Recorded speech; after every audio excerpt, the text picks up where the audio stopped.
Hello students, आज का ये वीडियो कक्षा 9 विज्ञान के लिए है।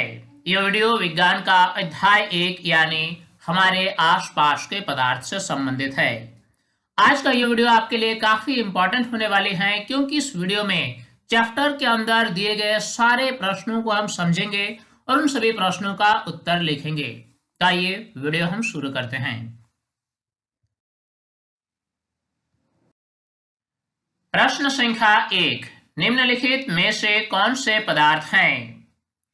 कुर्सी, वायु, स्नेह, गंध, घृणा, बादाम, विचार, शीत, नींबू पानी, इत्र की सुगंध। वैसी चीज जिसमें द्रव्यमान होती है और जो स्थान घेरती है उन्हें हम पदार्थ कहते हैं। इस परिभाषा के अनुसार पदार्थ कौन कौन से होंगे? इसका उत्तर हम लिखेंगे, इनमें से कुर्सी, वायु, बादाम और नींबू पानी पदार्थ हैं क्योंकि ये सब स्थान घेरते हैं और इसमें द्रव्यमान होता है। प्रश्न संख्या 2, निम्नलिखित प्रेक्षण के कारण बताएं। गर्मा गर्म खाने की गंध कई मीटर दूर से ही आपके पास पहुंच जाती है, लेकिन ठंडे खाने की महक लेने के लिए आपको उसके पास जाना पड़ता है। क्या कारण है कि गर्म खाने की गंध हमें दूर से ही पता चल जाती है, लेकिन ठंडे खाने की गंध हमें दूर से पता नहीं चलती है? ठंडे खाने की महक लेने के लिए हमें उसके पास जाना पड़ता है। इसका कारण हमें बताना है। उत्तर लिखेंगे, गर्म खाने के कणों की गतिज ऊर्जा अधिक होती है, जिससे इसके गैसीय कण हम तक विसरण विधि द्वारा आसानी से पहुंच जाती है। गर्मा गर्म खाने के कणों की जो गतिज ऊर्जा होती है यह अधिक होती है क्योंकि तापमान अधिक होने के कारण कणों की गतिशीलता अधिक होती है, जिसके कारण कणों की गतिज ऊर्जा भी अधिक होती है। और इसके गैसीय कण की गतिज ऊर्जा अधिक होने के कारण इसकी विसरण की दर भी अधिक होती है। इसीलिए ऐसे कण आसानी से हम तक पहुंच जाती है विसरण विधि द्वारा। इसलिए गर्मा गर्म खाने की गंध हम तक दूर से ही पहुंच जाती है। स्विमिंग पूल में गोताखोर पानी काट पाता है, इससे पदार्थ का कौन सा गुण प्रेक्षित होता है? प्रश्न का उत्तर लिखेंगे, जल के कणों के मध्य दूरी अपेक्षाकृत अधिक होती है, जिससे कणों के बीच आकर्षण बल कम होता है। होता क्या है कि स्विमिंग पूल में गोताखोर पानी को आसानी से काट पाता है। कारण यह है कि जल के कणों के मध्य जो दूरी होती है ये ठोस की तुलना में अधिक होती है, जिसके कारण जल के कणों के बीच आकर्षण बल भी थोड़ा कम होता है ठोसों की तुलना में। इसलिए स्विमिंग पूल में गोताखोर पानी को आसानी से काट पाता है। प्रश्न संख्या 4, पदार्थ के कणों की क्या विशेषताएं होती है? चूंकि पदार्थ अत्यंत सूक्ष्म कणों से बने होते हैं, इन कणों की विशेषताएं हमें इस प्रश्न के जवाब में लिखना है। उत्तर लिखेंगे, पदार्थ के कणों की निम्न विशेषताएं होती है। पहली विशेषता यह है कि कण अत्यंत छोटे होते हैं। पदार्थ के जो कण होते हैं ये अति सूक्ष्म होते हैं। ये इतने छोटे होते हैं जिनकी कल्पना भी हम नहीं कर सकते हैं। कण एक दूसरे को आकर्षित करते हैं। पदार्थ के जो कण होते हैं ये एक दूसरे को एक आकर्षण बल से आकर्षित करते हैं। कण निरंतर गतिशील होते हैं। पदार्थ के कण निरंतर गति की अवस्था में रहते हैं। अगर अवस्था ठोस हो तो गति कम होती है, द्रव हो तो गतिशीलता अधिक होती है और गैसीय अवस्था में कणों की गतिशीलता सबसे अधिक होती है। अगली विशेषता है, कणों के मध्य रिक्त स्थान होते हैं।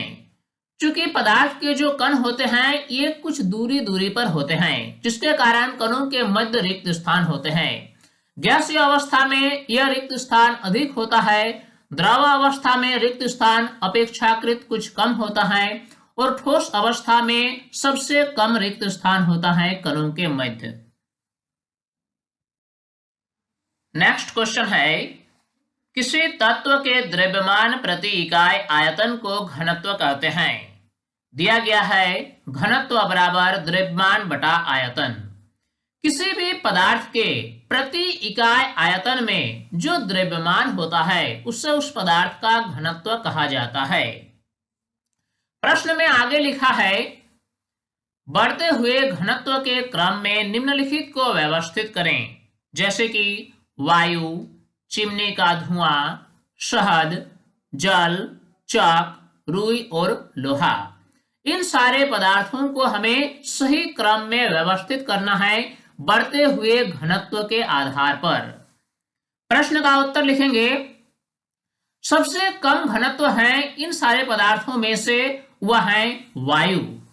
वायु से थोड़ी अधिक घनत्व अधिक है वह है चिमनी का धुआं, क्योंकि इसमें कुछ ठोस के कण भी होते हैं। इससे अधिक घनत्व वाली पदार्थ है रुई। इससे अधिक घनत्व होती है जल का, और जल से अधिक घनत्व है शहद का, और शहद से भी अधिक घनत्व है चक का, और सबसे अधिक घनत्व है लोहा का। इस प्रकार इस प्रश्न में दिए गए सारे पदार्थों को हमने सही क्रम में व्यवस्थित किया। अब नेक्स्ट क्वेश्चन, पदार्थ की विभिन्न अवस्थाओं के गुणों में होने वाले अंतर को सारणीबद्ध कीजिए। पदार्थ की विभिन्न अवस्थाएं हैं, जैसे कि ठोस, द्रव और गैस। इन अवस्थाओं के गुणों में क्या अंतर है यह हमें सारणीबद्ध करना है। प्रश्न के उत्तर के लिए हमें एक टेबल बनाना होगा, जिसमें हमें लिखना होगा क्रम संख्या ठोस, द्रव और गैस। क्रम संख्या 1 पर अगर हम आएंगे तो सबसे पहली बात यह है कि ठोस का आकार एवं आयतन निश्चित होता है, जबकि द्रव का आयतन तो निश्चित होता है परंतु आकार अनिश्चित होता है। इसलिए जब भी किसी द्रव को किसी बर्तन में डाला जाता है तो इसकी आयतन तो वही रहती है, लेकिन ये उस बर्तन के आकार को ग्रहण कर लेता है। लेकिन बात अगर गैस की जाए तो गैस का आयतन और आकार दोनों अनिश्चित होता है। इसलिए गैस को किसी भी बर्तन में डालने पर गैस उस बर्तन की आयतन को ग्रहण कर लेता है और उसका आकार को भी ग्रहण कर लेता है। क्रम संख्या 2, अगर ठोस की बात की जाए तो कण बहुत पास पास होते हैं। ठोसों के कण काफी नजदीक होते हैं एक दूसरे के। अगर द्रव की बात की जाए तो कण अपेक्षाकृत अधिक दूरी पर होता है ठोस की तुलना में, और गैसीय अवस्था में ये कण बहुत अधिक दूरी पर होता है। क्रम संख्या 3 में हम देखेंगे कि कणों के मध्य आकर्षण बल अधिकतम होता है। चूंकि ठोस में कणों के मध्य जो दूरी होती है ये कम होती है, इसीलिए कणों के मध्य आकर्षण बल सबसे अधिक होता है ठोस में, और द्रव में यह आकर्षण बल अपेक्षाकृत कम होता है ठोसों की तुलना में। और गैसीय अवस्था की अगर बात की जाए तो कणों के मध्य आकर्षण बल सबसे कम यानी न्यूनतम होता है। क्रम संख्या 4 में हम देखेंगे कि कणों की गतिज ऊर्जा न्यूनतम होती है ठोस में। चूंकि ठोस के जो कण होते हैं इसकी गतिशीलता कम होती है, और गतिशीलता कम होने के कारण इन कणों की गतिज ऊर्जा सबसे कम होती है। द्रव में गतिशीलता अधिक होने के कारण कणों की गतिज ऊर्जा ठोस की तुलना में कुछ अधिक होती है, और गैसीय अवस्था में ये कण अत्यंत तीव्र गति से गति करते हैं, इसीलिए गैसीय अवस्था में कणों की गतिज ऊर्जा सबसे अधिक होती है। क्रम संख्या 5 में हम देखेंगे कि ठोस को दबाया नहीं जा सकता है। अगर ठोस पर दबाव डाला जाए तो इसके आयतन में नगण्य परिवर्तन होता है, यानी ठोस को दबाया नहीं जा सकता है। लेकिन अगर बात द्रव की जाए तो द्रव को कुछ हद तक दबाया जा सकता है बल लगाकर, और गैसीय अवस्था में हम गैस को आसानी से दबा सकते हैं बल लगाकर। इस प्रकार हमने ठोस, द्रव और गैस के विभिन्न गुणों के मध्य अंतर स्पष्ट किया। अगला प्रश्न है, निम्नलिखित पर टिप्पणी कीजिए। दिया गया है दृढ़ता, संपीड़ितता, तरलता, बर्तन में गैस का भरना, आकार, गतिज ऊर्जा एवं घनत्व। इस प्रश्न का उत्तर लिखेंगे और सबसे पहला टर्म दिया गया है दृढ़ता। बाह्य बल के विरुद्ध अपने आकार को बनाए रखने की क्षमता को पदार्थ का दृढ़ता कहा जाता है। कुछ ऐसे पदार्थ होते हैं जिस पर बाहरी बल लगाए जाने के बावजूद भी इसके आकार में परिवर्तन या तो नहीं होता है या बहुत ही कम होता है, जबकि कुछ ऐसे पदार्थ भी होते हैं जिसमें बाहरी बल लगाने पर उसके आकार में परिवर्तन आ जाता है। इसी गुण के आधार पर हम कहेंगे कि कौन से पदार्थ दृढ़ है और कौन से पदार्थ दृढ़ नहीं है। यानी ऐसे गुण जिस गुण के कारण बाहरी बल के विरुद्ध पदार्थ अपने आकार को बनाए रखने की क्षमता रखता है, उस गुण को ही पदार्थ का दृढ़ता कहा जाता है। ठोस दृढ़ होते हैं जबकि द्रव और गैस दृढ़ नहीं होते हैं। अगला टर्म है संपीड़ितता। दबाव के कारण आयतन में कमी आ जाने के गुणधर्म को पदार्थ की संपीड़ितता कहते हैं। पदार्थ का वह गुण जिस गुण के कारण अगर हम पदार्थ को बाहरी बल से दबाव डालें तो इसके आयतन में कमी आ जाती है, इसी गुणधर्म को ही उस पदार्थ की संपीड़ितता कहा जाता है। ठोसों की संपीड़ितता सबसे कम और गैसों की सबसे अधिक होती है। इसीलिए जब ठोसों को दबाया जाता है तो इसके आयतन में कमी नगण्य आती है, लेकिन गैसों में अगर दबाव डाला जाए तो गैसों के आयतन को काफी हद तक कम किया जा सकता है। यानी गैसों की संपीड़ितता काफी अधिक होती है, जबकि द्रव की संपीड़ितता ठोस और गैस के मध्य होती है। अब अगला टर्म दिया गया है तरलता। पदार्थ के बहने के गुणधर्म को तरलता कहा जाता है। पदार्थ का ऐसा गुणधर्म जिस गुण के कारण वह पदार्थ बहता है, उसी गुण को ही तरलता कहा जाता है। द्रव और गैस बह सकते हैं, इसलिए इन्हें तरल कहा जाता है, जबकि ठोस बह नहीं सकते हैं। दिया गया अगला टर्म है बर्तन में गैस का भरना। जब किसी गैस को बर्तन में भरा जाता है तो इसके कण बर्तन का संपूर्ण स्थान घेर लेते हैं। गैस की यह विशेषता है कि गैस की कोई निश्चित आकार या आयतन नहीं होती है। इसीलिए दिए गए गैस को जब किसी बर्तन में डाला जाता है तो गैस के कण संपूर्ण बर्तन को घेर लेता है और गैस का जो आयतन होता है वह बर्तन के आयतन के बराबर होता है और गैस अपनी आकार भी बर्तन के आकार जैसा ही बना लेती है। गैसों के कण उच्च वेग से गति करते हैं एवं उनके मध्य पर्याप्त रिक्त स्थान होता है। अगला है आकार। किसी पदार्थ का आकार उसके कणों के मध्य आकर्षण बल पर निर्भर करता है। कोई भी पदार्थ का आकार क्या होगा यह इस बात पर निर्भर करता है कि उसके कणों के मध्य आकर्षण बल कैसा है। ठोसों का आकार निश्चित जबकि द्रव एवं गैसों का आकार अनिश्चित होता है, क्योंकि ठोस के कणों के मध्य आकर्षण बल अधिक होता है, जिसके कारण ठोस का एक निश्चित आकार होता है, जबकि द्रव और गैसों में यह आकर्षण बल अपेक्षाकृत कम होता है। इसलिए द्रव और गैसों का कोई निश्चित आकार नहीं होता है। अब अगला टर्म है गतिज ऊर्जा। वस्तु में अपनी गति के कारण जो ऊर्जा होती है उसे गतिज ऊर्जा कहते हैं। किसी वस्तु में अपनी गतिशीलता के कारण जो ऊर्जा होती है उसी ऊर्जा को हम गतिज ऊर्जा कहते हैं। पदार्थ के कणों की गतिज ऊर्जा तापमान बढ़ने पर बढ़ जाती है। पदार्थ जो होते हैं ये कणों से मिलकर बने होते हैं और ये कण निरंतर गति की अवस्था में रहते हैं। जब पदार्थ का तापमान बढ़ाया जाता है तो कणों की गतिशीलता बढ़ जाती है, जिसके कारण कणों की गतिज ऊर्जा भी बढ़ जाती है। अब अंतिम टर्म दिया गया है घनत्व। द्रव्यमान प्रति इकाई आयतन को घनत्व कहा जाता है। किसी भी पदार्थ के प्रति इकाई आयतन में जो द्रव्यमान होता है उससे उस पदार्थ का घनत्व कहा जाता है। घनत्व के लिए सूत्र है द्रव्यमान बटा आयतन। ठोसों का घनत्व सबसे अधिक, द्रव का उससे कम और गैसों का सबसे कम होता है। अगला प्रश्न है कारण बताएं।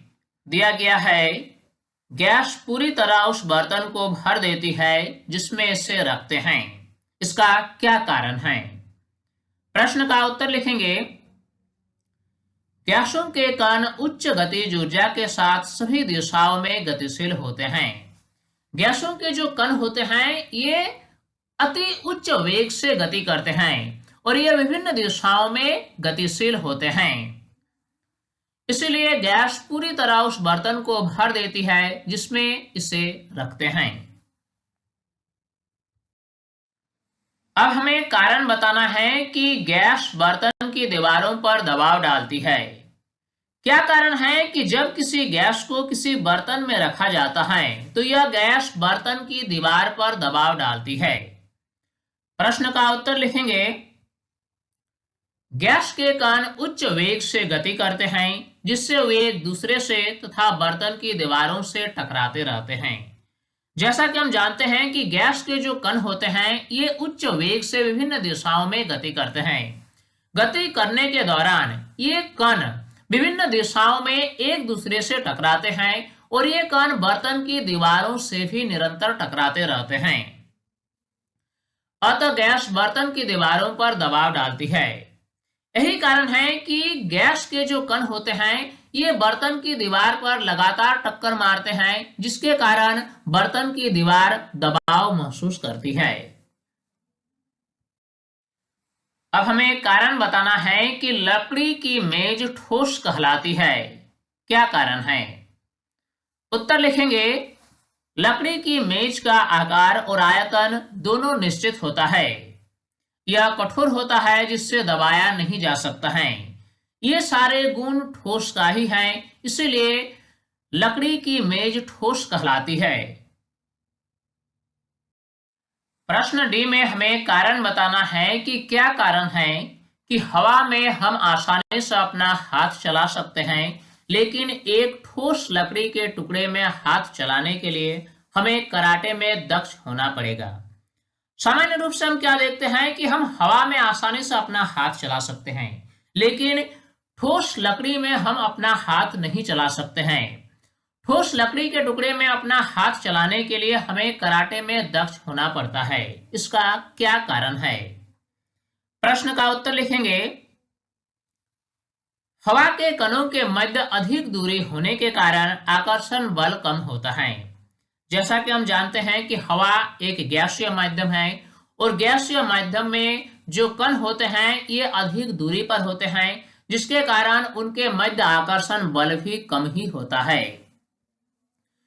लकड़ी में अणु बहुत पास पास होने से आकर्षण बल उच्च होता है जिससे लकड़ी कठोर होता है, इसलिए हवा में हाथ चलाना आसान जबकि लकड़ी के टुकड़े में बहुत कठिन होता है। इसलिए लकड़ी के टुकड़े में हाथ चलाने के लिए हमें कराटे में दक्ष होना पड़ता है। अब हम आगे बढ़ेंगे और देखेंगे अगला प्रश्न। सामान्यतया ठोस पदार्थों की अपेक्षा द्रवों का घनत्व कम होता है, लेकिन आपने बर्फ के टुकड़े को जल में तैरते हुए देखा होगा। पता लगाइए ऐसा क्यों होता है? सामान्य रूप से क्या होता है कि जो ठोस पदार्थ होते हैं इसकी घनत्व अधिक होती है द्रव की तुलना में, लेकिन इसका अपवाद है बर्फ और जल। हम अक्सर क्या देखते हैं कि बर्फ के जो टुकड़े होते हैं ये जल में आसानी से तैरते हैं, जबकि ऐसा क्यों होता है ये हमें बताना है। इस प्रश्न का उत्तर लिखेंगे बर्फ का घनत्व जल की घनत्व की तुलना में कम होता है। चूंकि बर्फ क्या है यह एक ठोस रूप है और जल द्रव रूप में है। चूंकि बर्फ और जल यह अपवाद है और इसमें ठोस का ही यानी बर्फ का ही घनत्व कम होता है, जबकि दूसरे पदार्थों के साथ ऐसा नहीं होता है। दूसरे पदार्थ में क्या होता है कि जो ठोस होता है उसका घनत्व अधिक होता है, लेकिन जल के केस में क्या होता है कि बर्फ का घनत्व जो होता है ये कम होता है जल की तुलना में। इसलिए बर्फ जल से हल्का होता है जिससे यह जल में तैरता है। अब नेक्स्ट क्वेश्चन, निम्नलिखित तापमान को सेल्सियस में बदलें। दिया गया है 300 केल्विन और 573 केल्विन। इन तापमान को हमें डिग्री सेल्सियस में बदलना है। प्रश्न संख्या ए की अगर बात की जाए तो इसमें दिया गया है 300 केल्विन, इससे हमें डिग्री सेल्सियस में बदलना है। जब भी तापमान केल्विन स्केल में दिया हुआ रहे और इससे डिग्री सेल्सियस में बदलना हो तो दिए गए मान में हमें 273 घटाना पड़ता है, यानी इसका मान होगा 27 डिग्री सेल्सियस। प्रश्न संख्या 2 में जो तापमान है वह है 573 केल्विन। इसको हमें डिग्री सेल्सियस में बदलने के लिए दिए गए मान में हमें 273 घटाना होगा और इसका मान होगा 300 डिग्री सेल्सियस। अगला प्रश्न पूछा गया है, निम्नलिखित तापमान पर जल की भौतिक अवस्था क्या होगी। प्रश्न में दिया गया है 250 डिग्री सेल्सियस और 100 डिग्री सेल्सियस। इस प्रश्न का उत्तर लिखेंगे। सबसे पहले प्रश्न ए का उत्तर लिखेंगे। चूंकि जल का क्वथनांक 100 डिग्री सेल्सियस होता है, इसलिए 250 डिग्री सेल्सियस तापमान पर जल गैसीय अवस्था में होगी। जल का जो क्वथनांक होता है वह 100 डिग्री सेल्सियस होता है, यानी 100 डिग्री सेल्सियस तापमान पर जल उबलने लगता है और यह द्रव से वाष्प में परिवर्तित होने लगता है। यानी 100 डिग्री सेल्सियस से अधिक तापमान पर जल की जो अवस्था होगी वह गैसीय अवस्था होगी। अब प्रश्न बी का उत्तर लिखेंगे। इसमें पूछा गया है कि 100 डिग्री सेल्सियस तापमान पर जल की भौतिक अवस्था क्या होगी। 100 डिग्री सेल्सियस तापमान पर जल भाप में बदलने लगता है।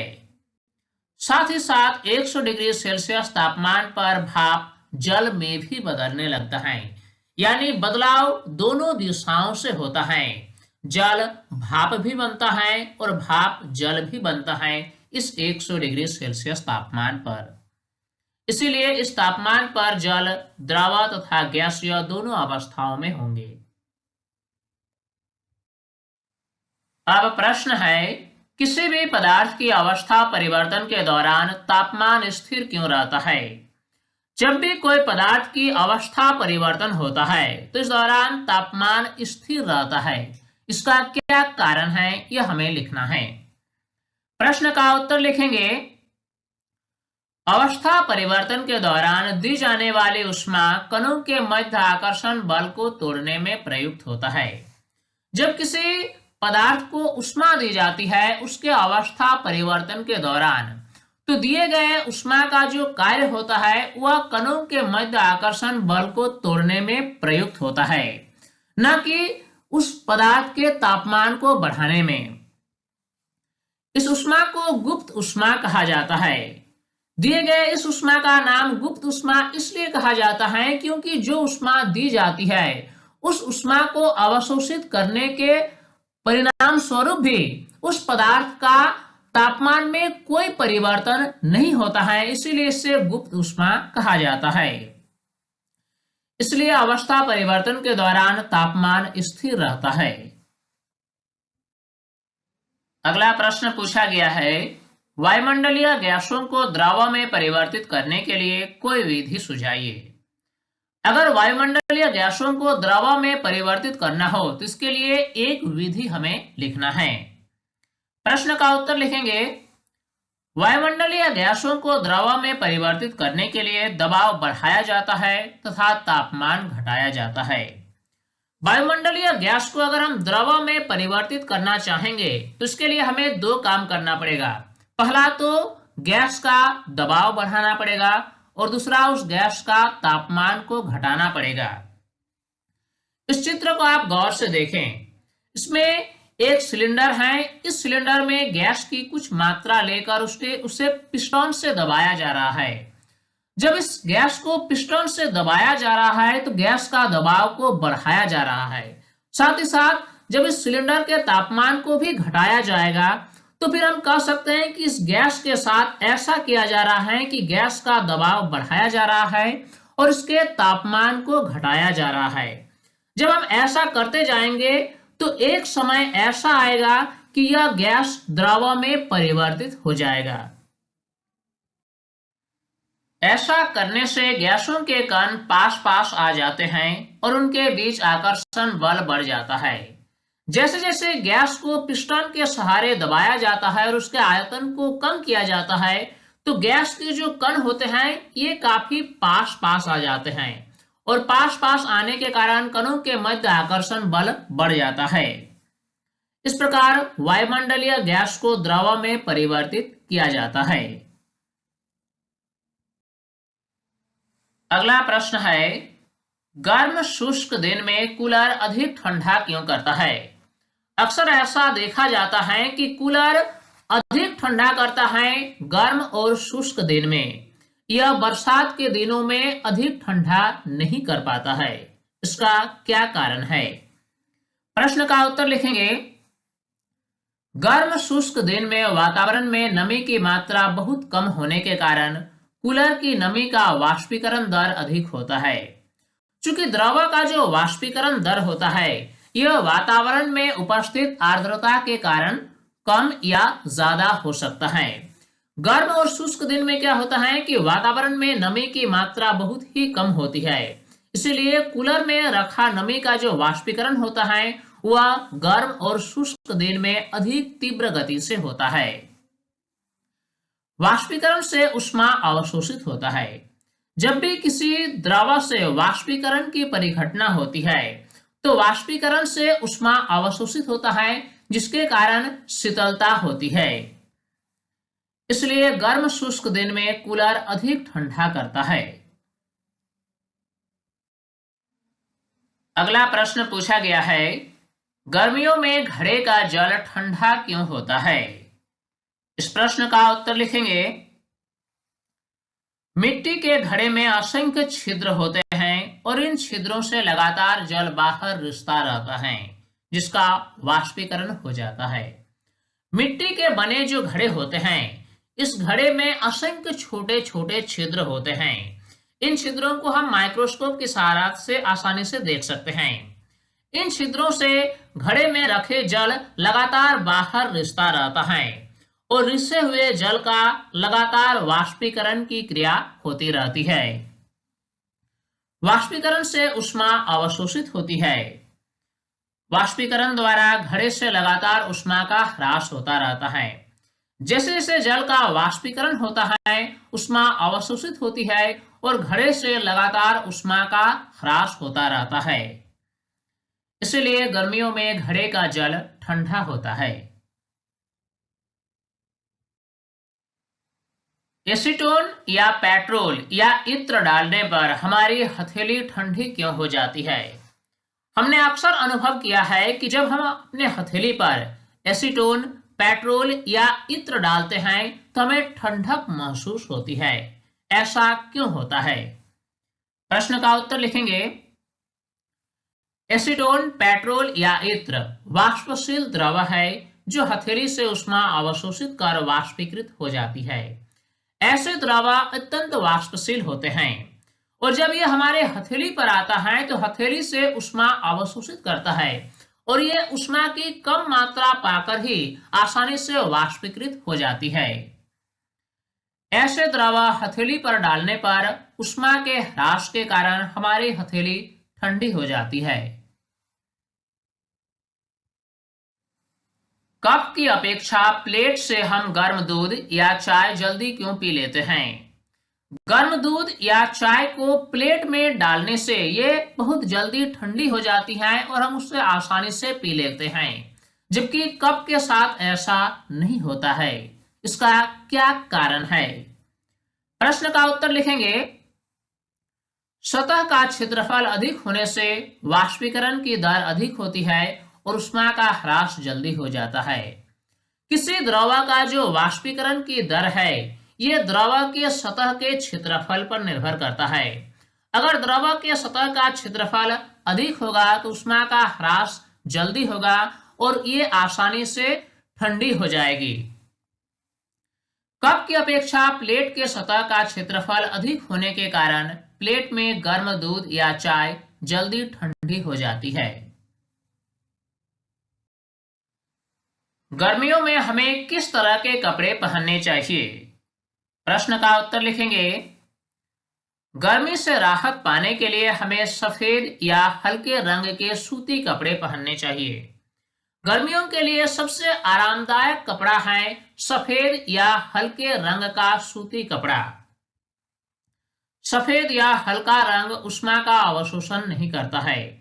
जब भी सूर्य का प्रकाश सफेद या हल्के रंग के वस्त्र पर पड़ता है तो यह सूर्य के प्रकाश की गर्मी को अवशोषित नहीं करता है।